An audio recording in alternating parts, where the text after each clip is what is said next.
से भी ज़्यादा का इजाफा हुआ है आईटीसी के नॉन सिगरेट बिजनेस के रेवेन्यू में पिछले 20 सालों में 18 गुना से भी ज़्यादा का इजाफा हुआ है प्रॉफिट बिफोर टैक्स में आईटीसी के नॉन सिगरेट बिजनेस से। दोस्तों, ऐसे अलग अलग अन्य बहुत सारे कारण हैं जिनके आधार पर हमें लगता है कि आईटीसी एक बहुत ही अच्छी इन्वेस्टमेंट अपॉर्चुनिटी हो सकती है लॉन्ग टर्म इन्वेस्टर्स के पर्सपेक्टिव से। और इन सभी कारणों को फंडामेंटल रीजंस के आधार पर और चार्ट पैटर्न्स के रीडिंग्स के आधार पर हम आज डिस्कस करने वाले हैं अपने इस सेशन। नमस्कार दोस्तों, मैं बहुत स्वागत करता हूं आप सभी का इन्वेस्टिंग इन फ्यूचर चैनल के इस सेशन में, जहां पर हम आज आईटीसी का एक विस्तृत आकलन करने वाले हैं कि किन कारणों के आधार पर हमें लगता है कि ये। तो दोस्तों,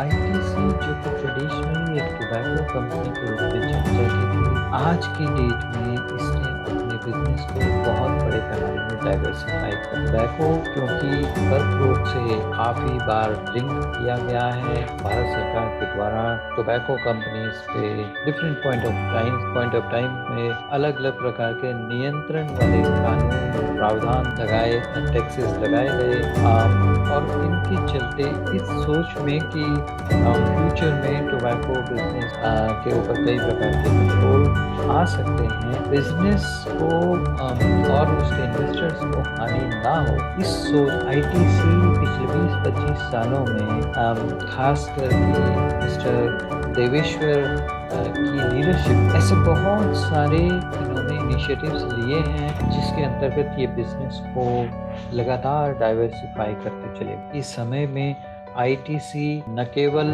एफएमसीजी सेक्टर बल्कि होटल्स एंड हॉस्पिटैलिटी सेक्टर बल्कि एग्री बिजनेस के सेगमेंट में, paper boards and paper and packaging के सेगमेंट में, as well as information technology में भी आईटीसी ने अपने आप को एक बिजनेस एंटिटी के रूप में, जैसे कि हम पहले डिस्कस कर रहे थे कि रेवेन्यूज के पर्सपेक्टिव से देखें या प्रॉफिट बिफोर इनकम टैक्स के पर्सपेक्टिव से देखें, नॉन सिगरेट बिजनेस, अगर हम सिगरेट बिजनेस की बात करें तो भले ही वो आज भी 40-45% रेवेन्यू जनरेट करता है, लेकिन नॉन सिगरेट बिजनेस ने भी पिछले 2 दशकों में खास तौर पे बहुत ही तेजी से राइज किया है, रेवेन्यूज के पॉइंट ऑफ व्यू में भी और प्रॉफिट के पॉइंट ऑफ व्यू से। और बिजनेस न सिर्फ अपने इन्वेस्टर्स के लिए प्रॉफिट्स जनरेट कर रही है, बल्कि बिजनेस ने अपने आप को साबित किया है कि ये एक फ्यूचर फॉरवर्ड लुकिंग बिजनेस है। ये बिजनेस एज यूजुअल में ऑपरेट नहीं कर रही है, बल्कि मल्टीपल ऐसे इश्यूज को भी रिकग्नाइज कर रही है जो कि फ्यूचरिस्टिक बिजनेस को करनी चाहिए। आज के समय में business also needs to invest to sustain its social license to operate. It also need to recognize the natural boundary of exhausting the natural health, and that is why आज के समय पे जो बिजनेस इन चीज़ों को accept करते हैं, concept को, आर्ग्यूमेंट्स को कॉन्सेप्ट करते हैं, वे लगातार काम कर रहे हैं कार्बन पॉजिटिव बनने के लिए, वाटर पॉजिटिव बनने के लिए। और जैसे आईटीसी अपने बिजनेस के लिए क्लेम करता है कि वो लोग रिसाइकलिंग बिजनेस में भी सॉलिड वेस्ट रिसाइकलिंग के लिए या प्लास्टिक रिसाइकलिंग के लिए भी लगातार काम करते आ रहे हैं। मैंने आईटीसी के साथ खुद भी कुछ समय के लिए बात किया है, मुझे पता है कि हम बहुत से काम करते हैं फार्मर्स के साथ। आईटीसी चौपाल के माध्यम से जैसे क्लेम कर रहे हैं 4 मिलियन फार्मर्स को उन्होंने एम्पावर किया है, इनकम अपॉर्चुनिटीज को मल्टीप्लाई करा है। एनर्जी के पॉइंट ऑफ व्यू से बात करें तो 41% of their total energy is now coming from the renewable resources as they are claiming. I have personally also stayed in some of the ITC Navata facilities, and मुझे पता है कि वाकई में वहाँ पे किस तरीके का अरेंजमेंट मिल रहा है। बिल्डिंग की भी बात करें तो वो ग्रीन बिल्डिंग बोर्ड के सस्टेनेबिलिटी पैरामीटर्स में अपने आप को सर्टिफाई करवाया है। जैसे आप देख सकते हैं इस स्लाइड में कि मल्टीपल ऐसे फोरम्स हैं, चाहे वो सस्टेनेबिलिटी के फोरम हो, चाहे गवर्नेंस के फोरम हो, या और ये फोरम हो, आईटीसी है recognized as one of the key businesses who are recognizing these concepts, and जो इन concepts के आधार पर अपने बिजनेस को और सुधारने के लिए लगातार प्रयासरत। पिछले कई सालों की अगर परफॉर्मेंस देखें तो हम पाएंगे कि प्रॉफिट बिफोर टैक्स की बात हो, चाहे प्रॉफिट आफ्टर टैक्स की बात हो, ITC has been able to maintain its ranking as one of the top 10 businesses in India. हम बात करें अगर ग्रॉस सेल वैल्यू की, तो पिछले 10 सालों में 2.2 टाइम्स का इजाफा ग्रॉस सेल्स वैल्यू में देखने को मिला है। प्रॉफिट बिफोर टैक्स की बात करें तो 2.4 टाइम्स का इजाफा देखने को मिला है पिछले 10 साल। पिछले 10 सालों में प्रॉफिट आफ्टर टैक्स भी 2.6 टाइम्स रहा है। तो it gives us an impression that not just the business outreach model is being worked upon, but cost optimization. How do we reduce how do we tap the potential of bearing the tax burden? कैसे हम विभिन्न प्रकार की efficiencies ला सकें system में, वो perspective हमें numbers को देख करके मिलता है। एक ये स्लाइड में ये एक पर्सपेक्टिव ये भी दिया जा रहा है कि एफएमसीजी सेक्टर को अगर हम देखें इंडिया के कॉन्टेक्स्ट में और इंडिया को देखें हम ग्लोबल कॉन्टेक्स्ट, तो हम ये देखेंगे कि जो रियल जीडीपी ग्रोथ परसेंटेज है इंडिया की, वो कई सारे डेवलप्ड एंड डेवलपिंग नेशंस के मुकाबले में काफ़ी अच्छी परफॉर्मेंस दिखी है पिछले कई सालों। और अगर हम इसकी पॉपुलेशन की बात करें तो ये भी एक नज़रिया मिलता है कि India is one among the few nation who have large percentage of its population. इनकी एक लार्ज परसेंटेज पॉपुलेशन जो है वो यंग पॉपुलेशन है, एक अर्निंग पॉपुलेशन। और अर्निंग पॉपुलेशन से मतलब होता है कि इनकी consumptive need, B it fast moving consumer goods हो या अन्य प्रकार के कंज्यूमर गुड्स हो, वो देखा जाए तो वो आगे मल्टीप्लाई। आज की डेट में वो सिर्फ इंडोनेशिया को अगर कंपेयर कर रहे हैं, चाइना को कंपेयर कर रहे हैं या फिलीपींस को कंपेयर कर रहे हैं, तो हमें ये दिखाई देता है कि उनके मुकाबले में हमारी अभी कंजम्पटिव नीड्स को सेटिस्फाई करने की जो बात है वो अभी भी काफ़ी सीमित रही है। ये there is huge scope of getting these needs multiplied, और इसलिए scope of expansion of the FMCG business काफ़ी ज़्यादा है, क्योंकि लोगों की ज़रूरतें, उनकी अर्निंग पावर बढ़ रही हैं, यंग पॉपुलेशन है, उनकी कंजम्पटिव नीड्स मल्टीप्लाई होंगी, और इस तरीके से जो है कंजम्पशन एफएमसीजी बिजनेस जो है वो मल्टीप्लाई होने की काफ़ी संभावनाएं हैं। अच्छी सब ईटीसी बिजनेस की बात करें तो मल्टीपल ग्रोथ ड्राइवर्स हैं, जो कि इनोवेशंस हैं, रिसर्च एंड डेवलपमेंट हैं, कॉस्ट ऑप्टिमाइजेशन के रीजंस हैं, सस्टेनेबिलिटी 2.0 जैसे। तो आईटीसी ऐसे बहुत सारे इनिशिएटिव्स ले रही है जिससे वे ईएसजी के एस्पेक्ट्स में भी बहुत ही अच्छा अपना नाम कमा सके। तो इसके कॉन्टेक्स्ट में वो रिन्यूएबल एनर्जी को लगातार अपना रिन्यूएबल एनर्जी का पोर्टफोलियो बढ़ाते जा रहे हैं, जीएचजी एमिशंस को रिड्यूस कर रहे हैं, रिसाइक्लेबल प्लास्टिक पैकेजिंग को 100% करने की उनकी सोच है, और प्लास्टिक न्यूट्रलिटी की तरफ लगातार वो बढ़ रहे हैं। बायोडाइवर्सिटी कंजर्वेशन की बात हो या क्लाइमेट स्मार्ट विलेजेस की बात हो, वो बड़े पैमाने पर वो इन चीज़ों पर भी काम कर रहे हैं, नेचर बेस्ड सॉल्यूशंस को डिप्लॉय कर रहे हैं, इंक्लूसिव वैल्यू चेन्स को क्रिएट कर रहे हैं, सर्कुलरिटी को एम्ब्रेस कर रहे हैं, डिकार्बनाइजेशन पे पूरी तरह से फोकस है। और जैसे वो हाईलाइट करते हैं कि 6 मिलियन से 10 मिलियन लोगों को, लगभग 60 लाख से 1 करोड़ लोगों को ये सस्टेनेबल लाइवलीहुड्स के अंतर्गत कवर कर रहे हैं। बहुत ही अच्छी बात है ये। और इसके चलते बिजनेस के अंदर बहुत सारे ट्रांसफॉर्मेशंस हो रहे हैं। स्किल की बात हो, चाहे कल्चर की बात हो, चाहे स्मार्ट ऑपरेशंस को एम्ब्रेस करने की बात हो, बहुत सारे ऐसे कस्टमर ओरिएंटेड प्लेटफॉर्म्स को इंडक्ट किया जा रहा है। D2C एक बिजनेस मॉडल में इंटरवेन करने की कोशिश की जा रही है, स्टार्ट करने की कोशिश करी जा रही है, और किस तरीके से जो है बिजनेस में एक पॉजिटिव ट्रांसफॉर्मेशन किया जाए, इस पे पूरी तरह से फोकस किया जा रहा है। इसके अंतर्गत एम्प्लॉयज़ की भी बहुत बड़े पैमाने पर कैपेसिटी बिल्ड करी जा रही है।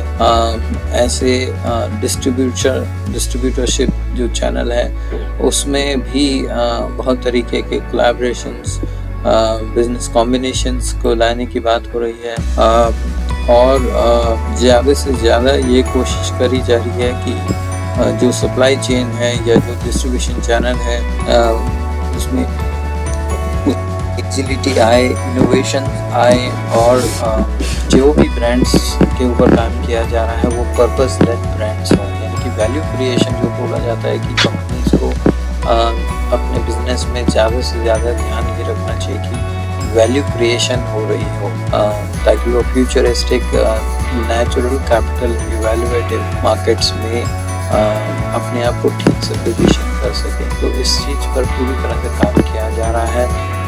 और ये आप देख सकते हैं कि बहुत सारे जो अलग अलग प्रोडक्ट्स हैं, ये आज की समय की बात करें तो घर घर की एक ज़रूरत बनते जा रहे हैं। आशीर्वाद ब्रांडेड आटा हो, सनफीस्ट क्रीम बिस्किट्स हों, क्लासमेट नोटबुक्स हों, सेवलॉन डिसइंफेक्टेंट स्प्रे हो, मंगलदीप की अगरबत्ती हो, तो लगभग जितने भी प्रोडक्ट्स यहाँ पे दिखाई दे रहे हैं ये सभी स्टार प्रोडक्ट्स हैं, और ये सब स्टार प्रोडक्ट्स अपनी एक स्टार प्रोडक्ट होने की स्टोरी इनकी अपने आप में बहुत ही अलग है, और ये पूरी तरह से ये दावा करने के लिए काफ़ी है कि आईटीसी भविष्य की एक कंपनी बनने जा रही है। ख़ास तौर पे एफएमसीजी सेक्टर की अगर बात करा जाए तो जो कि नॉन सिगरेट बिजनेस है, तो पिछले सालों की बढ़त के आधार पर ये देखा जा सकता है, ये कहा जा सकता है कि स्नैक्स के मामले में ट्रेंड ये सजेस्ट करता है कि ये 4.5x के रेशियो में लगातार आगे बढ़ता जा रहा है हर 5 साल में, और स्पाइसेस में बोले तो 5x के गुणात्मक रूप से ये आगे बढ़ता जा रहा है। बिस्किट्स में 3x के हिसाब से इसमें इजाफा हो रहा है। ब्रांडेड आटा में भी 4x के हिसाब से इसमें इजाफा हो रहा है।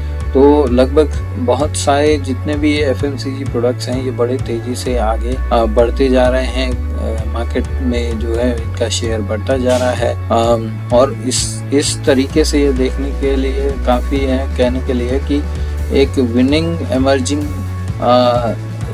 चैनल्स का क्रिएशन भी किया जा रहा है। बहुत सारे अलग अलग कोलैबोरेशंस करे ये आईटीसी की जो कंपनी है। क्लाइमेट कंट्रोल्ड सप्लाई चेन के ऊपर काम किया जा रहा है, और एफएमसीजी प्लेयर्स में जब इनका कंपैरिजन किया जाता है तो पीछे के सालों को देख करके कहा जा सकता है कि आईटीसी पीछे 10 सालों में कंपाउंडेड एनुअल ग्रोथ रेट इनका 12.7% रहा है, जबकि एफएमसीजी सेक्टर में कॉम्पिटिटिव कंपनीज की अगर हम बात करें तो 10.3% का ही कंपाउंडेड एनुअल ग्रोथ रेट रहा है। तो ऐसे भी एफएमसीजी सेक्टर एक ग्रोइंग सेक्टर है भारत जैसे देश के लिए, और उस पर भी आईटीसी जो है वो एक बहुत ही अच्छी साबित होने वाली, लॉन्ग टर्म साबित होने वाली कंपनी उभर करके आने की पूरी गुंजाइश है।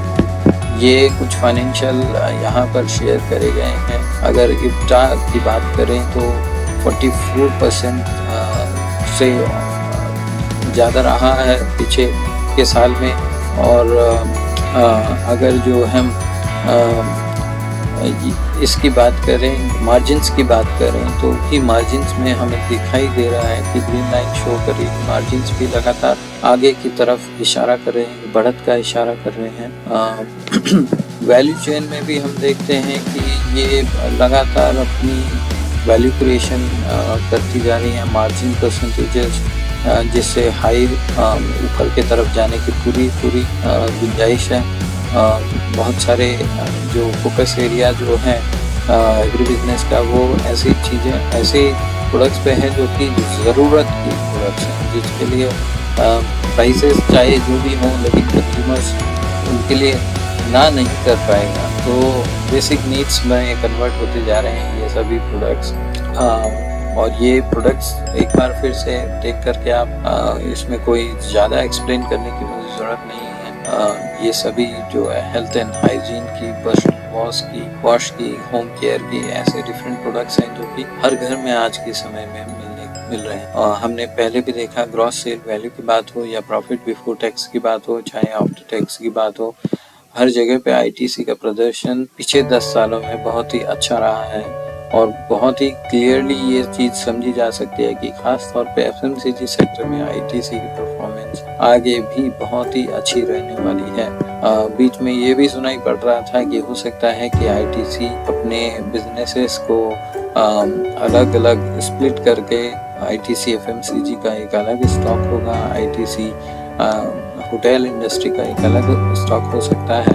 तो इस तरीके की अगर सच में ये बात होती है जैसी मार्केट में सुनाई पड़ रही थी, तो आईटीसी एफएमसीजी तो ऐसा स्टॉक है जिसमें जिसके मल्टी बैगर होने के 110% यानी कि 100% से भी ज़्यादा की जिसकी बात पक्की होनी है। कंसिस्टेंटली स्ट्रॉन्ग कैश फ्लो की भी आप यहाँ पे देख सकते हैं कि लगातार जो है कैश फ्लो में तो कोई दिक्कत है ही नहीं। ये इतनी बढ़िया कंपनी है कि बहुत ही बढ़िया इसका इनफैक्ट जो है जब 2020 में जब कोविड के कारण बहुत ज़्यादा नुकसान कंपनीज को झेलना पड़ा था कई जगहों पे, तो भी आईटीसी को इस तरीके की कोई कैश क्रंच की कोई तकलीफ ही नहीं थी। और डिविडेंड्स भी बहुत अच्छे से देती रही है कंपनी पीछे के सालों में। तो जैसे बोला जा रहा है, जैसे समझा जा सकता है कि आईटीसी आगे बढ़ने के लिए न केवल जो कंज्यूमर गुड्स की जो डिमांड है वो उसका साथ दे रही है, बल्कि बहुत कोशिश जो खुद कंपनी कर रही है अपने इंफ्रास्ट्रक्चर को सुधारने के लिए और अपने कोलैबोरेशंस को और फर्दर स्ट्रेंथन करने के लिए बिजनेस में नई तरीके की इंटेलिजेंस और एनालिटिक्स की मदद से जो अपने बिजनेस प्लानिंग करने के लिए ये सब चीज़ें जो है आईटीसी का इन्वेस्टमेंट आगे जा करके बिजनेस को बहुत फ़ायदा देने वाला है। ये देख सकते हैं आप डिफरेंट टाइप के ऐप्स, क्योंकि आज के समय में बहुत सारी शॉपिंग मोबाइल बेस्ड शॉपिंग हो गई है, तो वो हर तरीके से कंपनी ने अपने आप को अब नए प्रकार की सोच के लिए बिल्कुल खुला रखा और उसके हिसाब से इनोवेशंस करती जा रही है। स्मार्ट रोबोटिक्स का इस्तेमाल किया जा रहा है मैन्युफैक्चरिंग ऑपरेशंस में। वैल्यू चेन में बहुत तरीके के इस तरीके के पॉजिटिव बदलाव लाए जा रहे हैं जिससे जो है वैल्यू चेन में एक बहुत ही एफिशिएंसी और इफेक्टिवनेस आ सके। तो आईटीसी दावा करती है कि उनकी स्ट्रैटेजी है कंज्यूमर सेंट्रिक इनोवेशंस लाने की और उसको ज़्यादा से ज़्यादा कंपनी के ऑपरेशंस में केंद्रित करने की और अपने प्रोडक्ट्स में प्रीमियमाइजेशन लाने की, जिससे कि उनका जो प्रोडक्ट है वो प्रीमियम रेट्स में भी अगर मार्केट में तो कंज्यूमर उसको लेने के लिए तैयार रहेगा। तो ये सोच बहुत ही अच्छी है। ये सब तो थी फंडामेंटल बातें, क्योंकि मैं एक चार्टिस्ट भी हूँ और बहुत अच्छे से कंपनीज के चार्ट्स को मैं पढ़ पाता हूँ। तो यहाँ पे मैंने शेयर करा है ये मंथली चार्ट है आईटीसी का, हालांकि ये सितंबर 2022 पे बेस किया था मैंने, और ये तभी से जो है आप देख सकते हैं कि फरवरी मिड के बाद से ही स्टॉक जो है मंथली लेवल पे बुलिश हो चुका था, और जिन्होंने उस वक्त लिया होगा उसके बाद से देख सकते हैं कि कितना बढ़िया से स्टॉक गया है। उस वक्त में जो है फरवरी मिड में ये 225 के आसपास था और आज के समय में ये 230 से 240 245 के आसपास में ये थोड़ा सा होवरिंग कर रहा है। लेकिन अगले साल के लिए भी जो है उतना ही बढ़िया स्टॉक साबित होने के लिए ये खड़ा है स्टॉक। ये एनुअल लेवल पे ये स्टॉक आया है। यहाँ पे मुझे लगता है कि ये एनुअल लेवल पे भी जो आगे के साल के लिए भी बहुत ही अच्छा एक स्टॉक हो सकता है। थोड़ा सा इसमें ध्यान देने की बात मैं समझता हूँ ये है, क्योंकि मेरा अपना भी एक अनुभव ये कहता है कि हमारी स्ट्रैटेजी हमेशा ये रहती है कि जो ये ग्रीन और रेड लाइन का जो अरेंजमेंट है वो इस तरीके से रहता है कि अपने को बाय करना होता है नीचे की लाइन में, यानी कि ग्रीन लाइन की तरफ में, और सेल करना होता है रेड लाइन की तरफ में। तो ये भी एक बात है कि अगर ये स्टॉक रेड लाइन के आसपास में खुला तो इसके लिए रेड लाइन से और ऊपर जाने के लिए बहुत ज़्यादा स्कोप होगा। ये हो सकता है कि 1 या 2 दिन ऊपर जाए और फिर नीचे ग्रीन के तरफ लौटेगा, लेकिन फिर भी एनुअल बेसिस में ये स्टॉक, एनुअल बेसिस में तो ये डेफिनेटली बहुत ही अच्छा स्टॉक है। मैं समझता हूँ कि जो लोग मेरे से प्राइवेटली जो मेरे से जुड़े हैं और मेरे को सपोर्ट के लिए वो कहते हैं, मैं उनको इस तरीके से पूरी तरह से गाइड करूँगा कि कहाँ पे मंथली लेवल पे जो अभी तक बुलिश हुआ है, ऐसा भी हो सकता है मंथली लेवल पे ये बियरिश हो जाए कुछ महीनों के लिए, लेकिन फिर ये जो है ऊपर जाएगा। तो फिर भी मैं समझता हूँ क्योंकि अगले साल की जब कैंडल जब खुलेगी तो मैं इस बारे में ज़्यादा बता पाऊँगा।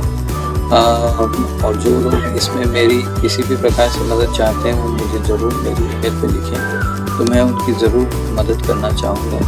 और ITC लिमिटेड ये फाइनेंशियल फिगर्स आपको पहले से ही काफ़ी पता होगा। ये 4,29,000 करोड़ की ये कंपनी है। मार्केट कैपिटलाइजेशन की अगर बात करें, बुक वैल्यू 50.7 है, इसका डिविडेंड रेट 3.32 है। और अपने कंपैरिजन्स में जो इनकी कॉम्पिटिटिव कंपनीज है उन सब में इनका काफ़ी अच्छा, उन सब के मुकाबले में इनका काफ़ी अच्छा परफॉर्मेंस है। प्रॉफिट एंड लॉस भी अगर हम देखें तो 2011 से लेकर के 2022 का ये आप देख सकते हैं फिगर्स, जो इसकी सेल्स है वो भी बढ़ते ही चली गई हैं। 26,000 की जो कभी सेल हुआ करती 2005-12 में, आज वो 60,645 करोड़ में है ये सारे फिगर्स।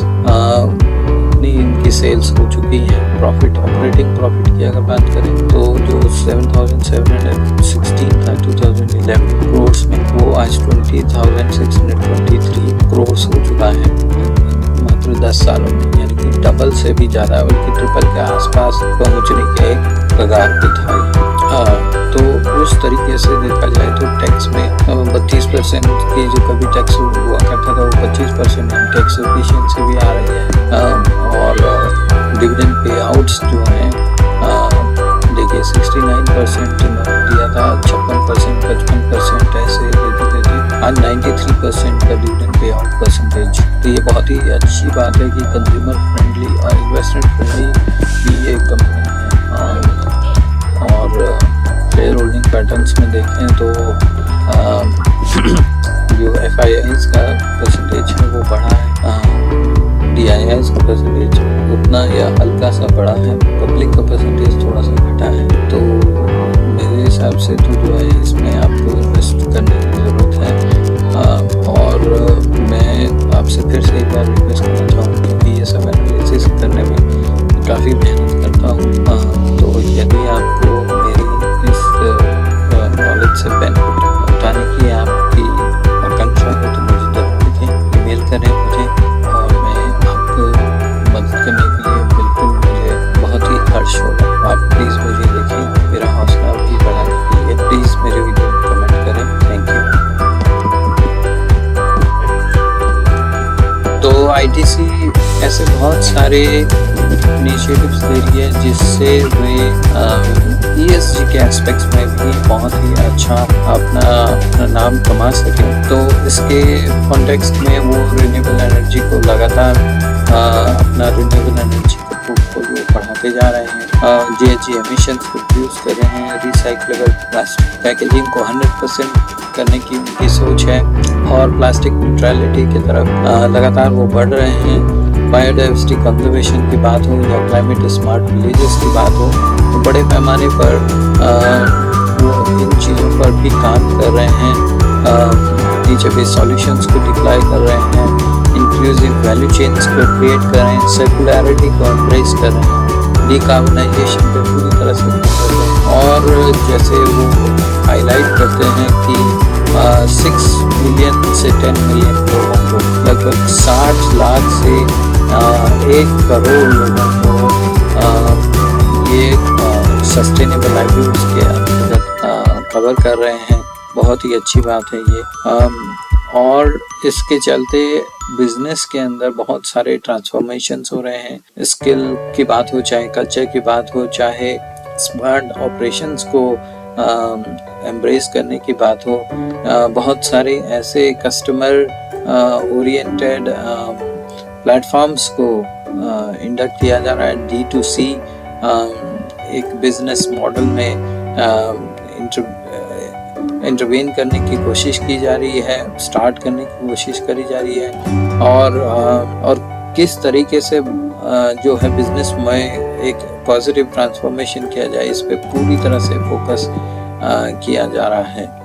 इसके अंतर्गत एम्प्लॉयज़ की भी बहुत बड़े पैमाने पर कैपेसिटी बिल्ड करी जा रही है। ऐसे डिस्ट्रीब्यूटरशिप जो चैनल है उसमें भी बहुत तरीके के कोलैबोरेशंस, बिजनेस कॉम्बिनेशंस को लाने की बात हो रही है, और ज़्यादा से ज़्यादा ये कोशिश करी जा रही है कि जो सप्लाई चेन है या जो डिस्ट्रीब्यूशन चैनल है उसमें एजिलिटी आए, इनोवेशन आए, और जो भी ब्रांड्स के ऊपर काम किया जा रहा है वो पर्पस लेड ब्रांड्स, यानी कि वैल्यू क्रिएशन जो बोला जाता है कि कंपनीज को अपने बिजनेस में ज़्यादा से ज़्यादा ध्यान ये रखना चाहिए कि वैल्यू क्रिएशन हो रही हो, ताकि वो futuristic natural capital evaluative markets में अपने आप को ठीक से पोजीशन कर सके। तो इस चीज़ पर पूरी तरह से काम किया जा रहा है, और ये आप देख सकते हैं कि बहुत सारे जो अलग अलग प्रोडक्ट्स हैं, ये आज की समय की बात करें तो घर घर की एक ज़रूरत बनते जा रहे हैं। आशीर्वाद ब्रांडेड आटा हो, सनफीस्ट ग्रीन बिस्किट्स हो, क्लासमेट नोटबुक्स हो, सेवलॉन डिसइंफेक्टेंट स्प्रे हो, मंगलदीप की अगरबत्ती हो, तो लगभग जितने भी प्रोडक्ट्स यहाँ पे दिखाई दे रहे हैं ये सभी स्टार प्रोडक्ट्स हैं, और ये सब स्टार प्रोडक्ट्स अपनी एक स्टार प्रोडक्ट होने की स्टोरी इनकी अपने आप में बहुत ही अलग है, और ये पूरी तरह से ये दावा करने के लिए काफ़ी है कि ITC भविष्य की एक कंपनी बनने जा रही है। ख़ास तौर पे FMCG सेक्टर की अगर बात करा जाए तो जो कि नॉन सिगरेट बिजनेस है, तो पिछले सालों की बढ़त के आधार पर ये देखा जा सकता है, ये कहा जा सकता है कि स्नैक्स के मामले में ट्रेंड ये सजेस्ट करता है कि ये 4.5x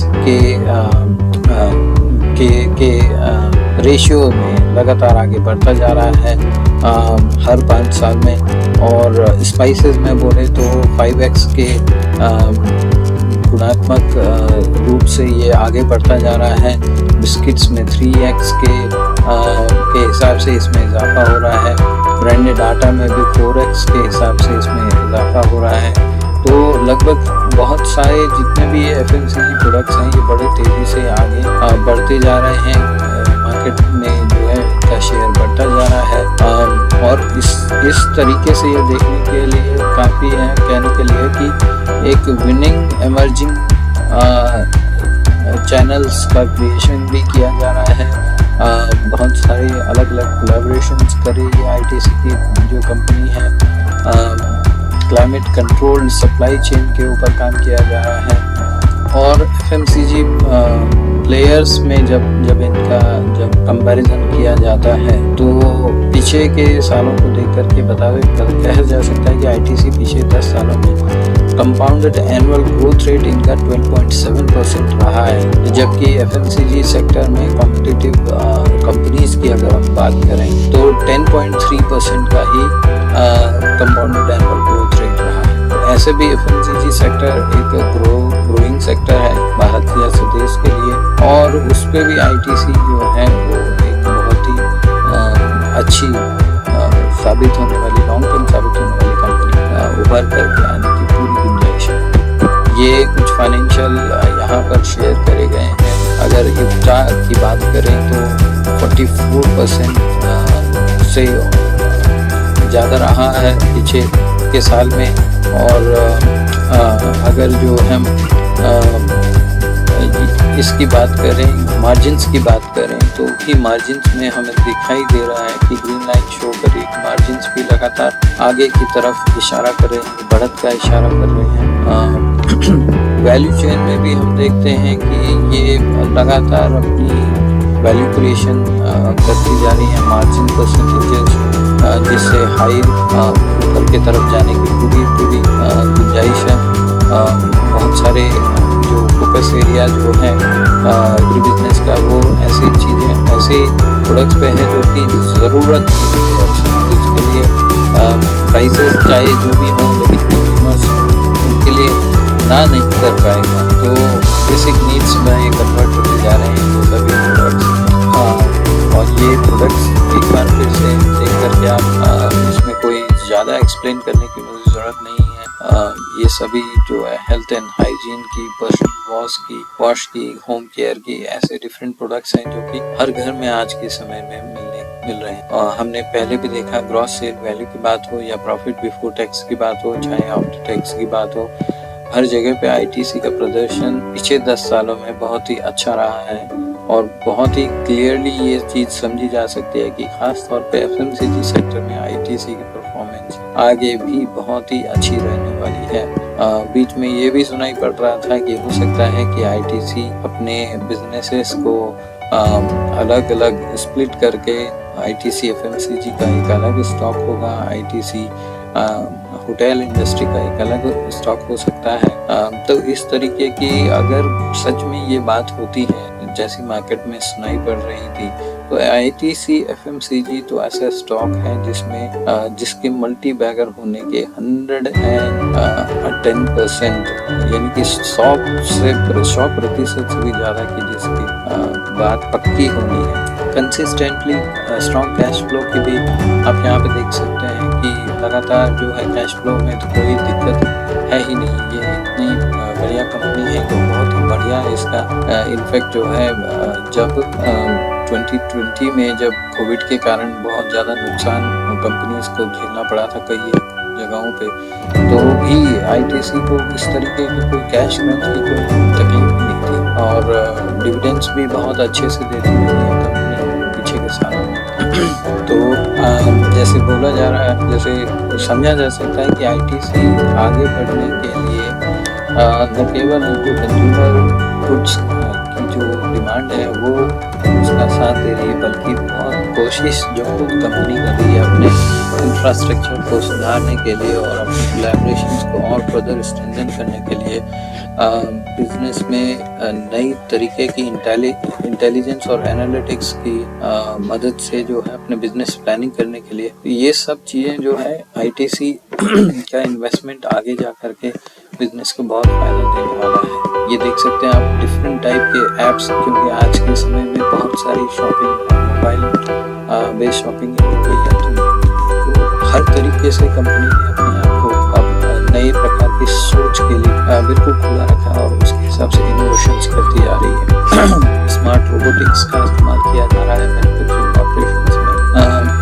वैल्यू चेन में बहुत तरीके के इस तरीके के पॉजिटिव बदलाव लाए जा रहे हैं जिससे जो है वैल्यू चेन में एक बहुत ही एफिशिएंसी और इफेक्टिवनेस आ सके। तो आईटीसी दावा करती है कि उनकी स्ट्रैटेजी है कंज्यूमर सेंट्रिक इनोवेशंस लाने की और उसको ज़्यादा से ज़्यादा कंपनी के ऑपरेशंस में केंद्रित करने की और अपने प्रोडक्ट्स में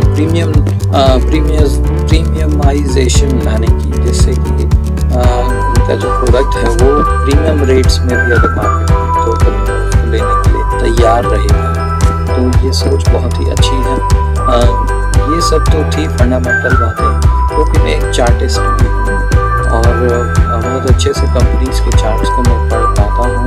तो यहाँ पे मैंने शेयर करा है ये मंथली चार्ट है आईटीसी का, हालांकि ये सितंबर 2022 पे बेस किया था मैंने, और ये तभी से जो है आप देख सकते हैं कि फरवरी मिड के बाद से ही स्टॉक जो है मंथली लेवल पे बुलिश हो चुका है। और जिन्होंने उस वक्त लिया होगा उसके बाद से देख सकते हैं कि कितना बढ़िया से स्टॉक गया है। उस वक्त में जो है फरवरी में ये 225 के आसपास था और आज के समय में ये 230 से 240 245 के आसपास में ये थोड़ा सा होवरिंग कर रहा है। लेकिन अगले साल के लिए भी जो है उतना ही बढ़िया स्टॉक साबित होने के लिए ये खड़ा है स्टॉक। ये एनुअल लेवल पे ये स्टॉक आया है। यहाँ यहाँ पे मुझे लगता है कि ये एनुअल लेवल पे भी जो आगे के साल के लिए भी बहुत ही अच्छा एक स्टॉक हो सकता है।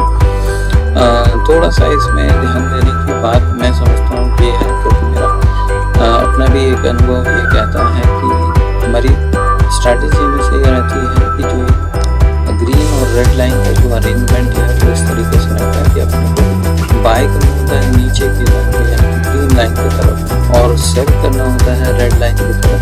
तो ये भी एक बात है कि अगर ये स्टॉक रेड लाइन के आसपास में खुला तो इसके लिए रेड लाइन से और ऊपर जाने के लिए बहुत ज़्यादा स्कोप होगा। ये हो सकता है कि 1 या 2 दिन ऊपर जाए और फिर नीचे ग्रीन की तरफ लौटेगा, लेकिन फिर भी एनुअल बेसिस में ये स्टॉक एनुअल बेसिस में तो ये डेफिनेटली बहुत ही अच्छा स्टॉक है। मैं समझता हूँ कि जो लोग मेरे से प्राइवेटली जो मेरे से जुड़े हैं और मेरे को सपोर्ट के लिए कहते हैं, मैं उनको इस तरीके से पूरी तरह से गाइड करूँगा कि कहाँ पे मंथली लेवल पे जो अभी तक पुश हुआ है, ऐसा भी हो सकता है मंथली लेवल पे ये पुलिस हो जाए कुछ महीनों के लिए, लेकिन फिर ये जो है ऊपर जाएगा। तो फिर भी मैं समझता हूँ कि अगले साल की जब कैंडल खुलेगी तो मैं इस बारे में ज़्यादा बता पाऊँगा। और जो लोग इसमें मेरी किसी भी प्रकार से मदद चाहते हैं वो मुझे ज़रूर मेरी ईमेल पे लिखें, तो मैं उनकी ज़रूर मदद करना चाहूँगा। और ITC लिमिटेड ये फाइनेंशियल फिगर्स आपको पहले से ही काफ़ी पता होगा। ये 4,30,000 करोड़ की ये कंपनी है। मार्केट कैपिटलाइजेशन की बात करें, बुक वैल्यू 50.7 है, इसका डिविडेंड यील्ड 3.32 है। और अपने कंपैरिजन्स में जो इनकी कॉम्पिटिटिव कंपनीज हैं उन सब में इनका काफ़ी अच्छा, उन सब के मुकाबले में इनका काफ़ी अच्छा परफॉर्मेंस है। प्रॉफिट एंड लॉस भी अगर हम देखें तो 2011 से लेकर के 2022 के ये आप देख सकते हैं फिगर्स, जो इसकी सेल्स है वो भी बढ़ते ही चली गई हैं। 26,000 की जो कभी सेल हुआ करती 2012 में, आज वो 60,645 करोड़ में है ये सारे फिगर्स। इतनी इनकी सेल्स हो चुकी हैं। प्रॉफिट, ऑपरेटिंग प्रॉफिट की अगर बात करें तो जो 7,716 था 2011 करोड़ में, वो आज 20,623 करोड़ हो चुका है मात्र 10 सालों में, यानी डबल से भी ज़्यादा, बल्कि ट्रिपल के आसपास पहुंचने के एक कगार पे था। तो उस तरीके से देखा जाए तो टैक्स में 32% की जो कभी टैक्स हुआ करता था वो 25% है। टैक्स एफिशिएंसी भी आ रही है। और डिविडेंड पे आउट्स जो हैं, देखिए 69% इन्होंने दिया था, 56%, 55% ऐसे देते देते आज 93% का डिविडेंड पे आउट परसेंटेज। तो ये बहुत ही अच्छी बात है कि कंज्यूमर फ्रेंडली और इन्वेस्टमेंट फ्रेंडली भी ये कंपनी है। और शेयर होल्डिंग पैटर्न्स में देखें तो जो FIIs का परसेंटेज है वो बढ़ा है, DIIs का परसेंटेज उतना या हल्का सा बढ़ा है, पब्लिक का परसेंटेज थोड़ा सा घटा है। तो मेरे हिसाब से तो जो है इसमें आपको इन्वेस्ट करने की ज़रूरत है। और मैं आपसे फिर से एक बार रिक्वेस्ट करना चाहूँगा, क्योंकि ये सब एनालिसिस करने में काफ़ी मेहनत करता हूँ। तो यदि आपको मेरी इस नॉलेज से बेनिफिट उठाने की आपकी आकांक्षा हो तो मुझे ज़रूर लिखें, ईमेल करें मुझे, और मैं आपको मदद करने के लिए बिल्कुल मुझे बहुत ही हर्ष होगा। आप प्लीज़ मुझे लिखें, मेरा हौसला भी बढ़ाने के लिए प्लीज़ मेरे वीडियो में कमेंट करें। Thank you.